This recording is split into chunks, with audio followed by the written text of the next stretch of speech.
Hi dears, welcome back to the English class. Today we are going to learn a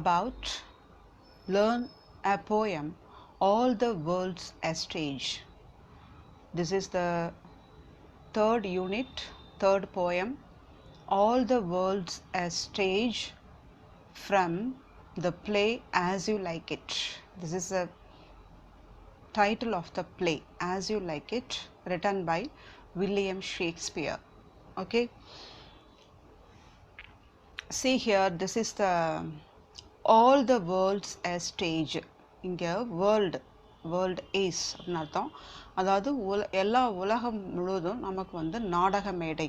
அப்படி உலகம் என்பது நாடக மேடைன்னு நீங்கள் நிறைய கேள்விப்பட்டிருப்பீங்க. அந்த ஃப்ரேஸை that phrase is taken from this poem title only, from Shakespeare's poem only. Everybody is taking the phrase and use it. Okay, so here we are going to learn the various stages of a man from this poem. This poem, William Shakespeare wrote this poem in a play. அதாவது ஒரு drama, பிளேனா இங்கே வந்து drama, ஒரு ட்ராமாக்குள்ள ஒரு character வந்து இந்த போயமை வந்து ஒரு ஒரு ஃபிலாசபிக்கலாக ஒரு தத்துவமாக சொல்கிற மாதிரி ஒரு போயம். அதில் அந்த பிளேக்குள்ளே அந்த ட்ராமாக்குள்ளே ஒரு கேரக்டர் பேசக்கூடிய அந்த போயமை இங்கே நமக்கு எக்ஸ்ட்ராக்டாக கொடுத்துருக்குறாங்க. Okay, so philosophical and realistic, which is worth even now.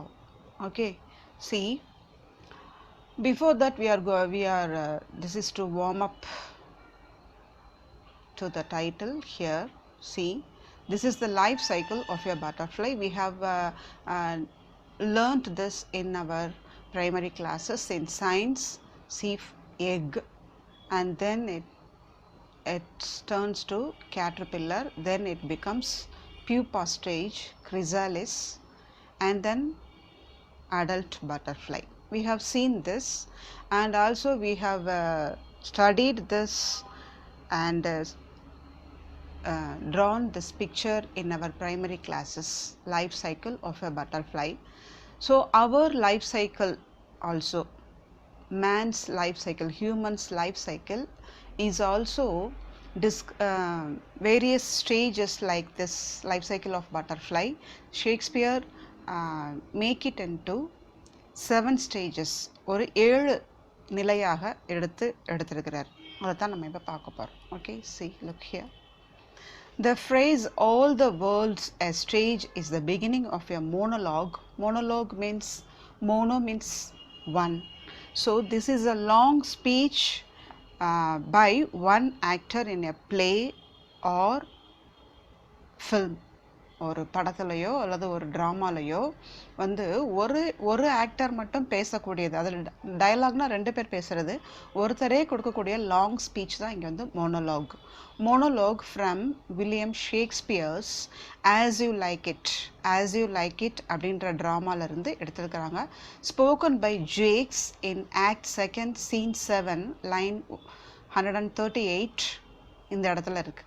அதாவது அந்த ஆஸ் யூ லைக் இட்ன்ற ட்ராமாவில் ஆக்ட் 2 scene 7ல் 138 lines அதுக்கப்புறம் அங்கே பார்த்தீங்கன்னா you can see this poem. It is this poem is narrated by quoted by Jakes, the character clown. He is அங்கே ஒரு க்ளவுனாக இருக்கிறான் ஜேக்ஸு. அவன் வந்து இந்த போயமை சொல்கிற மாதிரி எழுதியிருக்கிறாரு Shakespeare. He compares the world to a stage and life to a play and catalogues the 7 stages of a man's life.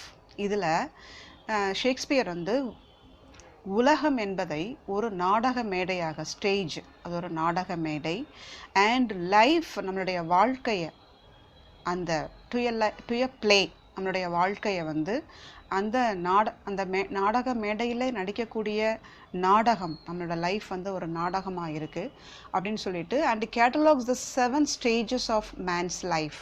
நம்மளோட லைஃப்பை வந்து 7 நிலையாக அவர் பிரிக்கிறார். This is one of Shakespeare's most frequently quoted passages. இதை நிறைய பேர் அவங்களுடைய சில இப்போ இருக்கக்கூடிய writers and many writers many writers from many languages use this phrase or use this poem, use this quotation, and they quote these lines in their writings. Okay, first let's know about the author William Shakespeare.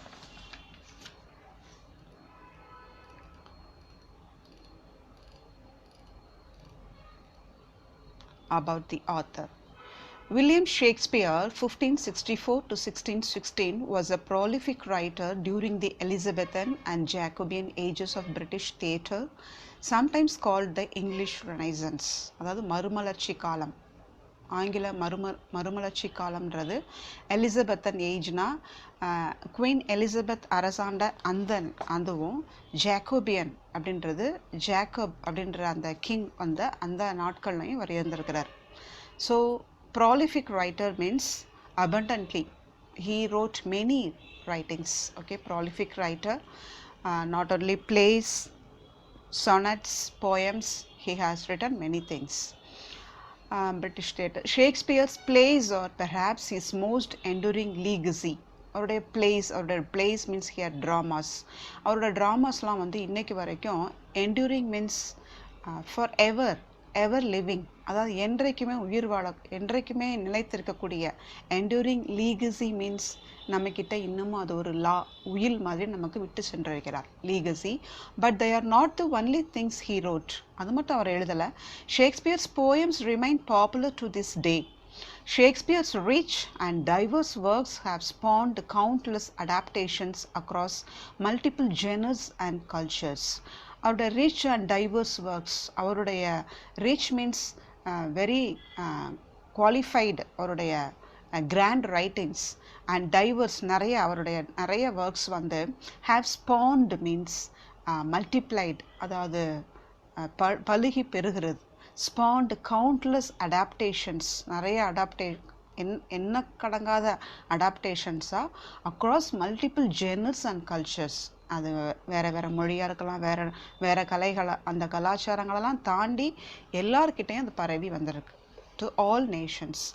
His writings have been compiled in various iterations of the complete works of William Shakespeare, which include all his plays, sonnets, and other poems. Iterations means the repetition of a process. So அதில் நிறைய அதனுடைய தொகுத்து அதனுடைய நூல்களை தொகுத்து வழங்கியிருக்கிறாங்க. Compiled in various iterations of the complete works of William Shakespeare. அது நிறைய எடிஷன்ஸ் அதெல்லாம் வந்துருக்கு. which include all his plays, sonnets, and other poems. William Shakespeare continues to be one of the most important literary figures of the English language. So English language very the most important literary figures. இலக்கியத்தில், ஆங்கில இலக்கியத்தில் ஒரு முக்கியமான important பர்சனாக அவர் இருந்திருக்கிறாரு. அவர் part of A1 அப்படின்னு அவருக்கு ஒரு பேர் உண்டு. அவர் எழுதின place here all he's place it is given. See here place, all he's place means 37 plays he has written, and sonnets 154 sonnets and some poems. Okay, now shall we move to the poem?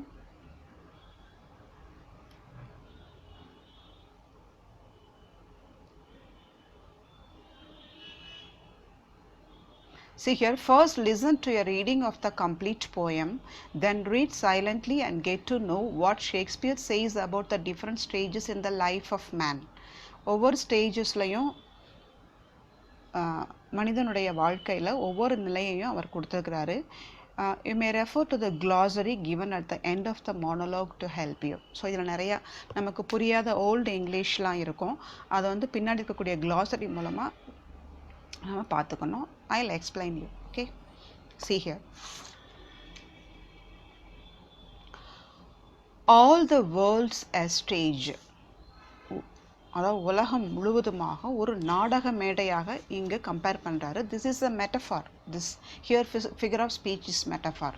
மெட்டஃபார்னா என்னென்னா, அதாவது world உலகம் வந்து ஒரு நாடக மேடையை போல் இருக்கிறது அப்படின்னு சொல்லாமல் வேர்ல்டே ஒரு நாடக மேடை தான் அப்படின்னு ஒரு ஸ்ட்ராங் கம்பேரிஷன் கொடுக்குறாரு. Without like or as here, so it is figure of speech is metaphor. Okay, all the worlds as stage. In this poem, Shakespeare skillfully brings out the parallel between the life of man and actors. Life of man வந்து நாடக நடிகர்களோட, see here, and all the men and women merely players. Here players means விளையாட்டு வீரர்கள் அப்படின்ற அர்த்தம் கிடையாது. இங்கே ஸ்டேஜ்னு கொடுத்துக்கிறதுனால this is dramatic stage, drama stage. So here players refers to the actors, நாடக நடிகர்கள். So உலகம் என்பது ஒரு நாடக மேடையாகவும் அதில் இருக்கக்கூடிய men and women people are merely players. They have their exits and their entrances. Here exits refers to leave from the world, that is death. Okay, and their entrances means to enter into the world, that is birth. Exits means death, entrances means deaths. Okay, so ஒவ்வொரு பீப்புளுக்கும் exits டெத்தும் இருக்குது, entrances birthம் இருக்குது. அதாவது ஒரு அந்த உலகம் என்கிற நாடக மேடைக்குள்ள enter ஆகி அவங்களுடைய வாழ்க்கையை ஒரு நாடகமாக நடித்துவிட்டு தேர் எக்ஸிட்ஸ், அதாவது அந்த நாடக மேடையிலேருந்து இறங்குறாங்க. நாடக மேடை என்பது உலகம், எக்ஸிட் என்பது என்ட்ரன்ஸ் என்பது அவங்களுடைய மக்களுடைய பிறப்பு. They are merely players. So அவங்களுடைய வாழ்க்கையை அவங்க வந்து நடிச்சுட்டு அவங்க வந்து இறந்து போகிறாங்க. அதாவது நாடக மேடை, உலகம் என்ற நாடக மேடையை விட்டு வெளியே போகிறாங்க அப்படின்னு சொல்கிறார். Okay, so in this poem, Shakespeare skillfully brings out the parallel between the life of man and actors on the stage. The poet wants us to realize that human life is like the stage of a theatre. அதாவது human life, நம்முடைய வாழ்க்கையை வந்து ஒரு theatre, ஒரு நாடக மேடைக்கு compare பண்ணுறாரு. Men and women like actors come, play their roles and quit. அவங்க கம்னா they birth into the they were born into the world and they act their roles and they exit and then quit from the world. Okay, and one man in his time plays many parts. So அவனுடைய வாழ்க்கை என்னக்கூடிய இந்த வாழ்க்கையில் நிறைய பார்ட்ஸை வந்து அவன் வந்து play பண்ணுறான். That only we are going to see. His acts being 7 ages. Here Shakespeare describes our life stages into 7 ages. அதாவது 7 நிலைகளாக அதை பிரிக்கிறார். நம்ம ஒரு சினிமா பாட்டில் கூட ரா ரா ரா ராமையான்னு ஒரு பாட்டு வரும். அதில் வந்து 8 8ஆக பிரிச்சுக்கோன்னு சொல்லி அந்த பாட்டில் வருது. அதெல்லாம் வந்து அவங்க இதை பார்த்து தான் இந்த ஷேக்ஸ்பியரோட போயமை பார்த்து அவங்க 8ஆக பிரித்து ஒரு ஸ்டேஜை கூட கொடுத்துருக்குறாங்க. அந்த பாட்டையும் முழுசாக கேட்டுக்கோங்க. அது இது கூட கம்பேர் பண்ணி நீங்கள் பார்த்துக்கோங்க. Okay, so his acts being 7 ages. At first the infant, first ஸ்டேஜை வந்து இன்ஃபேண்ட்ன்றது அதாவது பிறந்த குழந்தை. ஒரு குழந்தை பிறக்குது, அது கை குழந்தையாக இருக்கிறது தான் infant. Okay, infant mewling and puking in the nurse arms.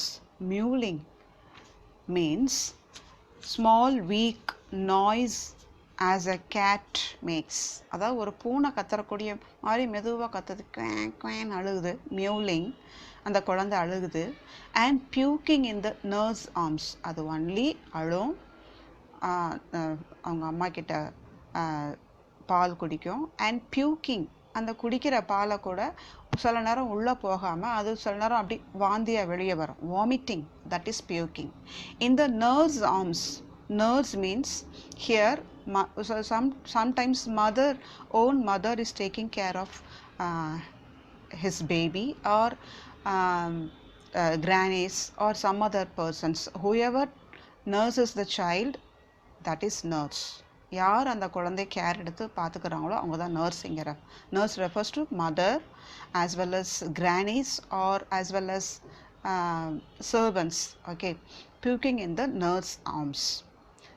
First stageல வந்து infant. Okay, ஸோ இந்த ஃபர்ஸ்ட் ஸ்டேஜை வந்து அந்த குழந்தை வந்து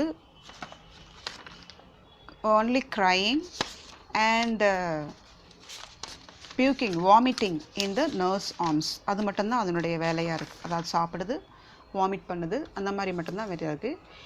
இட் இஸ்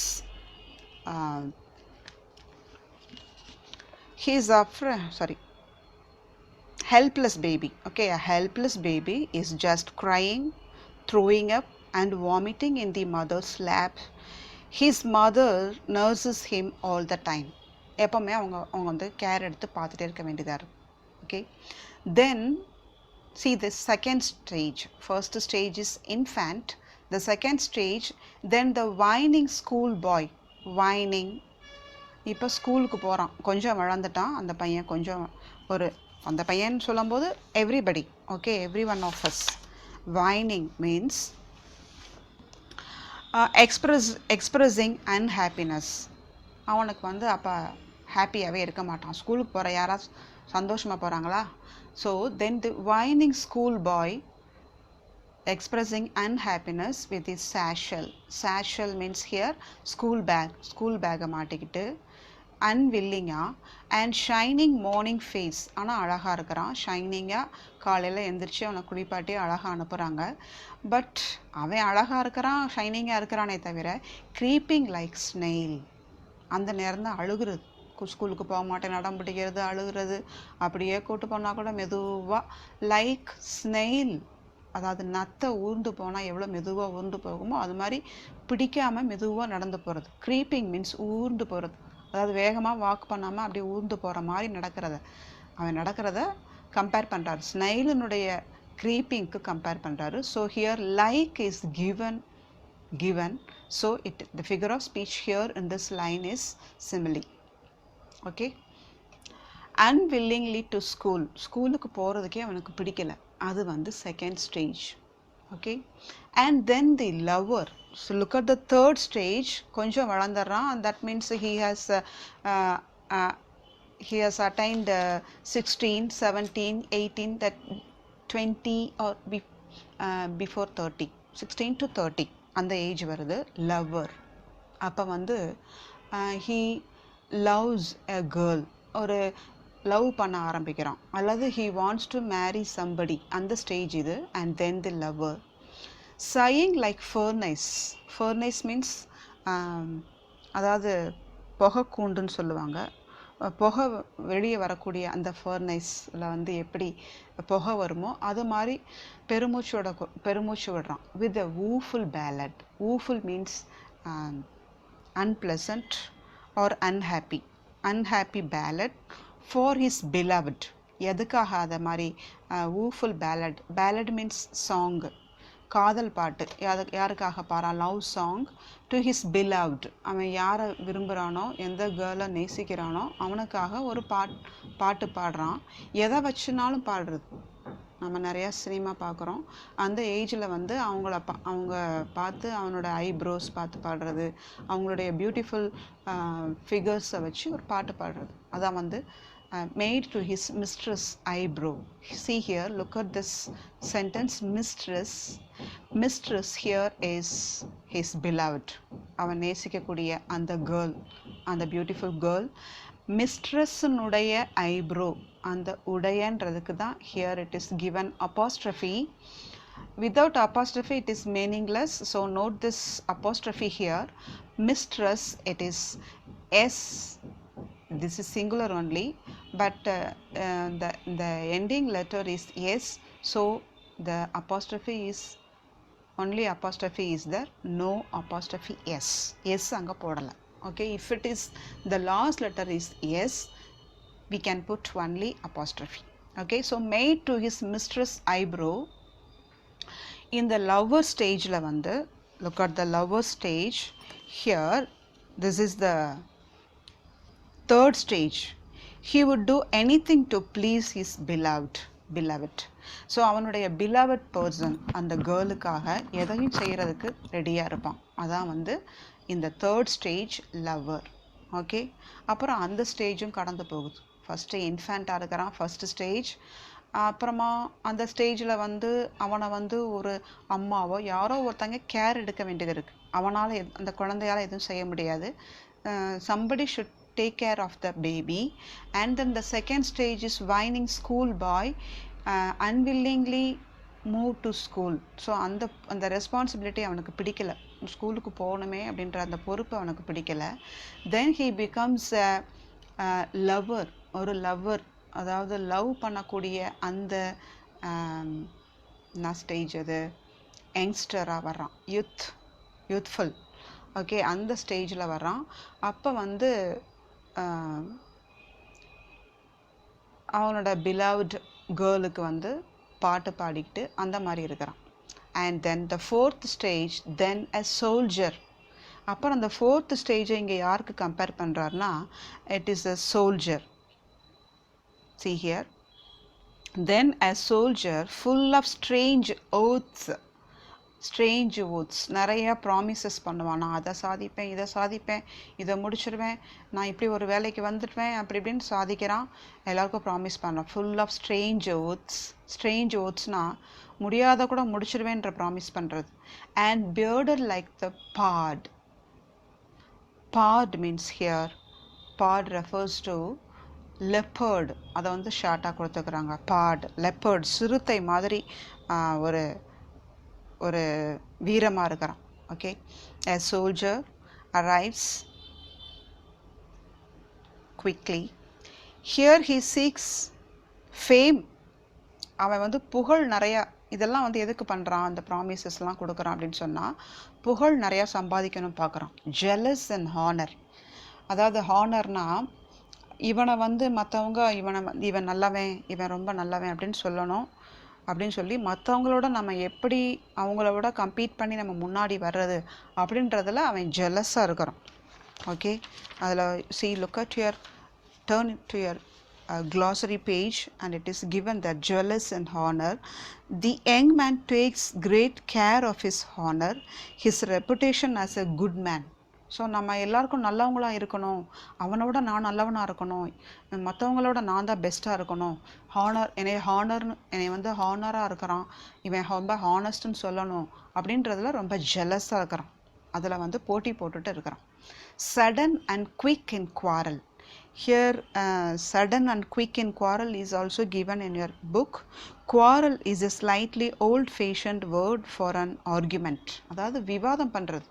எதையுமே வந்து டக்குன்னு ஏற்றுக்க மாட்டான், அவங்களோட விவாதம் பண்ணுவான். Argument.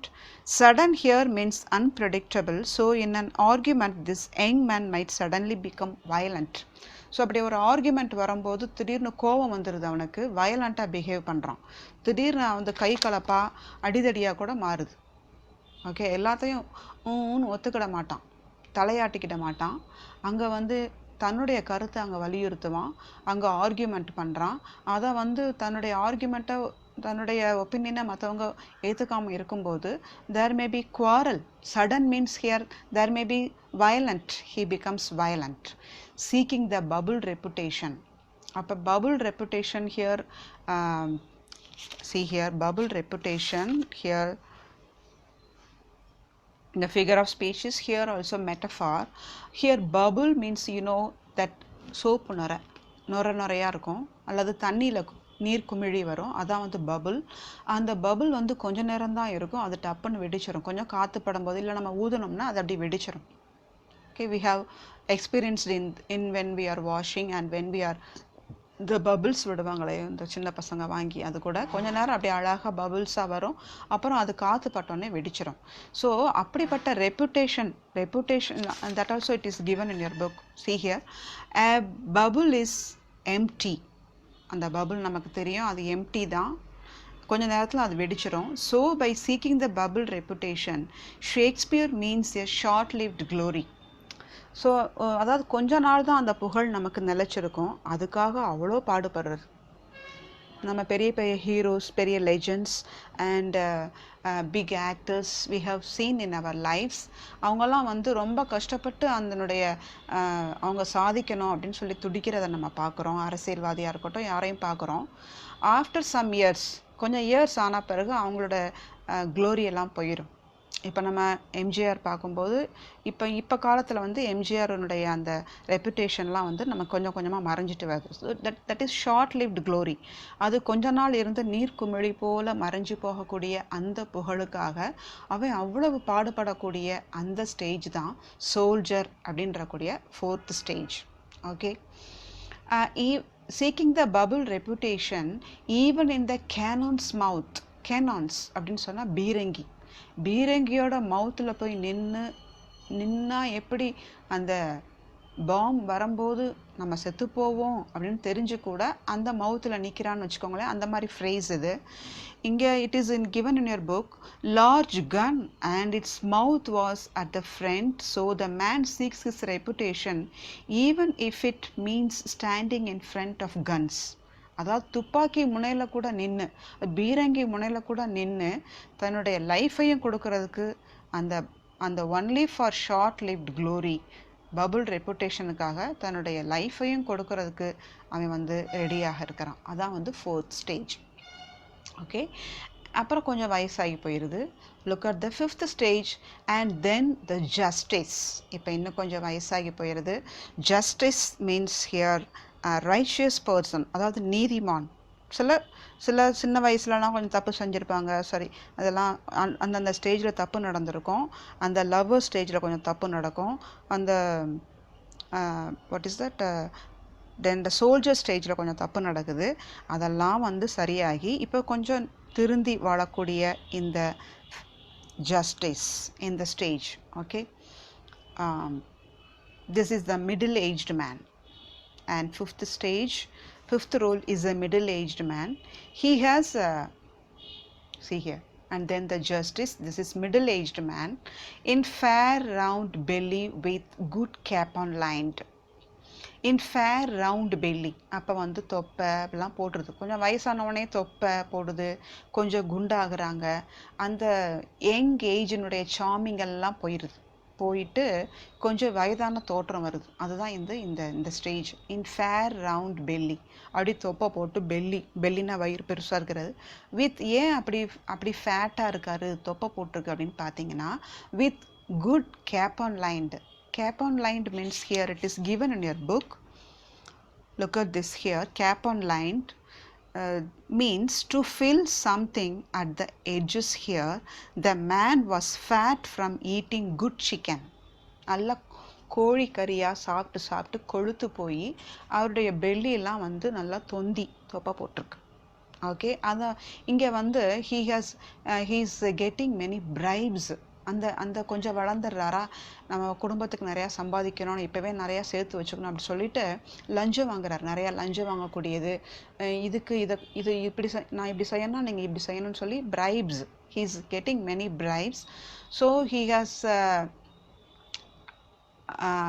பிரைபரியா, அதாவது லஞ்சமாக நிறையா நல்ல கேப் ஆன் லைன்டு கொழுத்த கோழிலாம் அவருக்கு கிடைக்குது. அதை சாப்பிட்டு நல்லா குண்டாக தொந்தி வச்சுருக்கிறார். வித் ஐஸ் சிவியர், ஐஸ் வந்து ரொம்ப சிவியராக மாறிடுச்சு. அதான் அந்த ஸ்டேஜ் வரைக்கும் வந்து சார்மிங் ஐஸாக இருக்கக்கூடியது. இந்த ஸ்டேஜில் ஜஸ்டிஸ், இந்த ஸ்டேஜில் வந்து கொஞ்சம் ஐஸ் வந்து ஸ்ட்ரிக்ட் அண்ட் சிவியராக மாறுது. அதாவது யாரையுமே வந்து ஸ்ட்ரிக்டாக பார்க்குறது, அவங்கள வந்து முறைச்சி பார்த்து அவங்கள மிரட்டுறது. And beard of formal cut, கொஞ்சம் தாடி வச்சு ஃபார்மல் கட் வச்சுருக்கிறார்.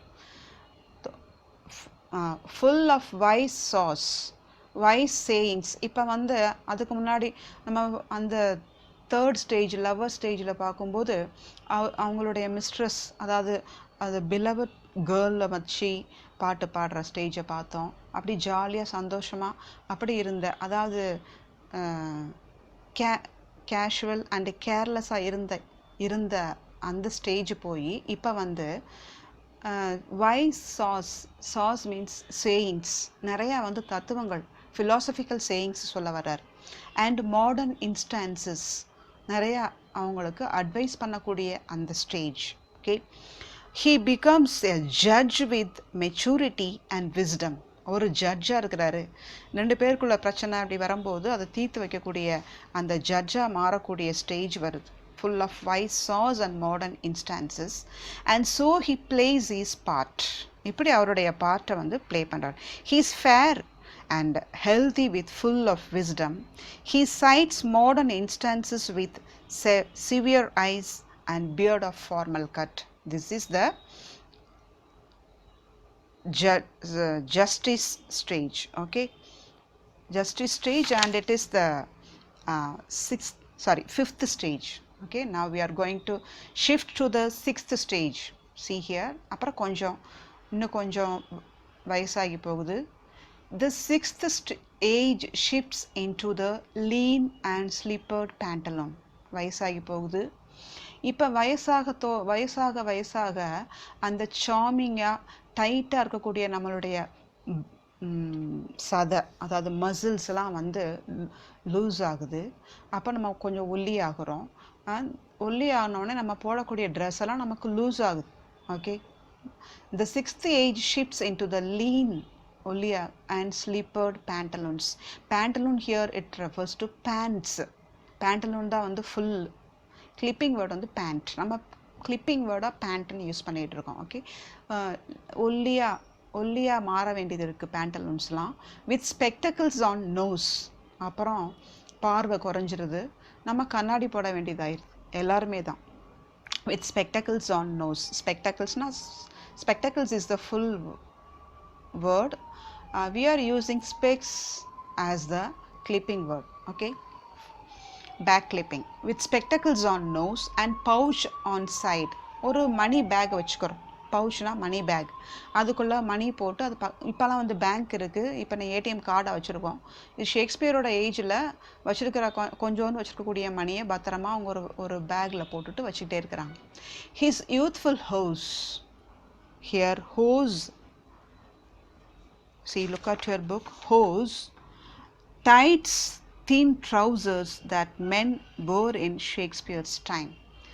இப்போ வந்து அவர் ஒல்லியான உடனே அந்த யூத்ஃபுல் ஹோஸ் டைட்டாக போட்டிருந்த, இப்போ டைட்ஸ்ன்னு சொல்கிறோம்ல, இப்போ கூட டைட்ஸ் போடுறாங்க, எல்லாம் டைட்டாக போட்டுக்கிறாங்க. அதான் வந்து யூத்ஃபுல் ஹோஸ். அதை யூத்ஃபுல்லில் போடக்கூடிய அந்த ஹோஸ் வந்து போய் இப்போ பேண்ட்டெல்லாம் லூஸ் ஆகுது. Well saved, a world too wide. Much too big. இங்கே வந்து in this sixth stage man becomes very weak. ரொம்ப வீக் ஆயிடுறாரு. He keeps a pouch with him. He wears warm hoses. His legs have shrunken. அந்த Lex எல்லாம் வந்து சுருங்கிருச்சு. shrunkenனா சுருங்கி போயிடுது.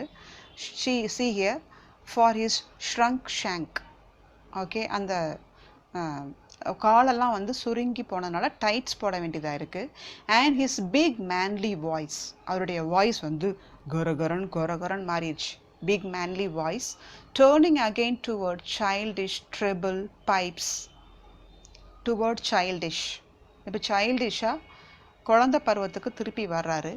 Triple means அது ஒரு ஹை பிச்டு சவுண்டு. அதாவது மூச்சு விடுறதுல அப்படின்னு சொல்லி விடுவாங்க வயசான பிறகு. மூச்சு விடக்கூடிய அந்த மூச்சு திணறல் ஏற்பட்டு அந்த வீக்காக விடக்கூடிய அந்த இதை தான் வந்து triple. Pipes here refers to a high sound. அது ஒரு sound. Okay, and whistles in his sound. அதாவது மூச்சு விடுறதுக்கு சிரமப்பட்டு விசில் அடிக்கிற மாதிரி ஒரு சவுண்டு வர்றது. இதெல்லாம் வந்து அப்படி வீக்காக ஆயிடுறார். Okay, and then look at the last seventh stage, last scene of all that ends this strange eventful history. நம்மளுடைய ஹிஸ்ட்ரியே முடிய போகுது. அதான் லாஸ்ட் ஸ்டேஜ். நம்ம வாழ்ந்த நம்மளுடைய சரித்திரம் இங்கே முடிய போகுது. Last scene, eventful history is second childishness. நம்ம ஃபஸ்ட்டு இன்ஃபேண்ட் பார்த்தோம். அந்த இன்ஃபேண்ட் ஸ்டேஜ் ஃபஸ்ட் ஸ்டேஜில் that child needs attention and caring from mother or somebody should take care of the child. Here in this last stage also someone should take care of the very oldest persons. And the last stage la அவங்களுடைய மரணம் வரக்கூடிய அந்த ஸ்டேஜில் somebody should take care because they have entered into the second childishness. திருப்பி ஒரு குழந்தை பருவத்துக்கு அவங்க வர்றாங்க. Okay, being like a child again. And mere oblivion means the state of forgetfulness. மறந்தது அவங்களுக்கு எல்லாமே. இது இவ்வளோ நாள் நிறையா வந்து எதை எங்கே வச்சோம், இங்கே வச்சோமா அங்கே வச்சோமான்ற அந்த மறக்கக்கூடிய ஸ்டேஜ் தான் இந்த லாஸ்ட் ஸ்டேஜ். அவங்களும் நிறையா மறந்துடுறாங்க. அவங்களும் எல்லா பீப்புளோட மறக்கவும் படுறாங்க. So in the last stage, the condition of the man becomes very miserable. ரொம்ப miserable இது கஷ்டமான stage. Now he has grown very old and weak. He has no relations.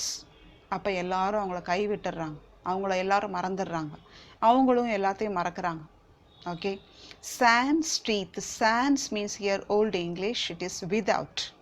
பல்லு இல்லாமல் போயிடுது, பல்லெல்லாம் இல்லாமல் போயிடுது. Without teeth. sans ஐஸ் இருக்குது பட் சைட். வித்தவுட் ஐசைட், கண் பார்வை மங்கிடுது, கண் தெரியாமல் போயிடுது. Without taste. sans taste. Taste அது சாப்பிட்ற எதை கொடுத்தாலும் டேஸ்ட்டாக நீ செய்ய மாட்டேன்னு மற்றவங்கள திட்டுவாங்க, கொடுக்குறவங்கள கவனிக்கிறவங்கள. ஸோ அந்த டேஸ்ட் அவங்களுக்கு அந்த நாக்கில் இல்லாமல் போயிடுது. sans everything. வித்தவுட் everything, ஒன்றுமே இல்லாமல் போயிடுது. Okay, this stage is called the second childishness. அதோட இது second childishness. someone should take care of them. ஆனால் இப்போ யாரும் எப்படி கேர் எடுக்க மாட்டுறாங்க. இந்த லாஸ்ட் ஸ்டேஜில் everyone suffers. Okay, the last stage. So here Shakespeare divides our lives into 7 stages beautifully. But now we experience the same as it is given in this poem. இந்த போயமில் கொடுத்துருக்கிற மாதிரி தான் நம்மளோட லைஃப்பை நம்ம கடந்துட்டு தான் இருக்கிறோம். ஒவ்வொரு ஸ்டேஜ் வரும்போதும் நம்ம இந்த இவர் சொன்ன இந்த பாயிண்ட்லாம் நம்மளோட லைஃப்பில் கரெக்டாக தான் இருக்குது. ஆக்சுவலாக this poem is the 7th ஸ்டேஜில் பார்த்தீங்கன்னா, see here, look again. His eyes became weak in the 7th stage, and the first stage, the infant is not in a condition to see things clearly. First ஸ்டேஜில் பார்த்தோம், அந்த குழந்தைக்கு வந்து கொஞ்ச நாள் சும்மா தான் கண்ணை திறந்துருக்கும், அது குறிப்பிட்டு யாரையும் பார்க்காது. அந்த ஸ்டேஜ் தான் இப்போ செகண்ட் சைல்டிஷ் டேஸ்லையும் இருக்குது. just like an infant is not having teeth when it is born. அது பிறக்கும்போது பல்லெல்லாம் பிறக்குது, அதே மாதிரி இறக்கும்போதும் பல்லெல்லாம் கொட்டி போயிடுது. the man in the 7th stage starts losing his teeth. எல்லாத்தையும் கண் பார்வை மங்குது, பல் இல்லாமல் போகுது, டேஸ்ட் இல்லாமல் போகுது, எல்லாம் இழந்து போயிடுறார். Okay, since life is short. see here, இதில் வந்து in this poem Shakespeare skillfully brings out the parallel between the life of man and actors on the stage. The poet wants us to realize that human life is like the stage of a theatre. Men and women like actors come, play their roles and quit. Each stage of life has its own peculiarities. We have seen here. So we should accept our fate humbly. We should be ready to play our role on the stage of life to quit forever. Nothing in this world is permanent. Since life is short, நம்மளோட life ரொம்ப short, குறுகி இருக்கிறதுனால, we should not resort to arrogance or vanity. We are mere puppets in the hands of the puppet maker, that is God. நம்ம வெறும் பொம்மை மாதிரி தான், கடவுள் தான் நம்மளை இயக்கிக்கிட்டு இருக்கார். we are mere puppets in the hands of the puppet master. who is that? It is God. So gratitude and compliance are expected from us. Gratitude means thankfulness. So இந்த லைஃப்பை நம்ம கடவுள் கொடுத்ததுக்காக we should be thankful to God. and compliance means here following the rule. இந்த உலகத்தில் நம்ம கடவுள் என்னென்ன ரூல்ஸ் கொடுத்துருக்கிறாரு. in our religious books we have seen many rules he has given to us. So we have to follow the rules and walk with God. Okay, that only God expects from us. Gratitude and compliance are expected from us. Okay, let's follow that. I think you, I hope you have understood well this poem. So you have to see here, take your book,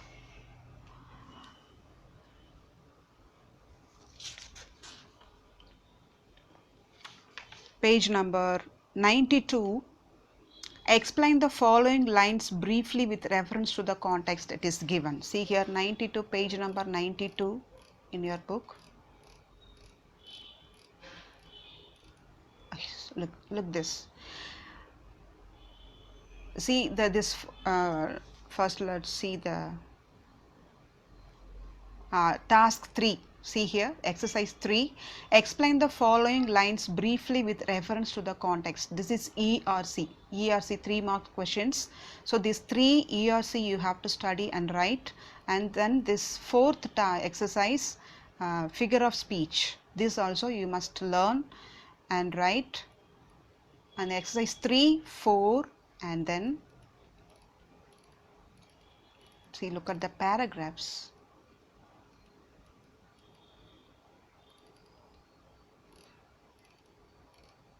Sorry.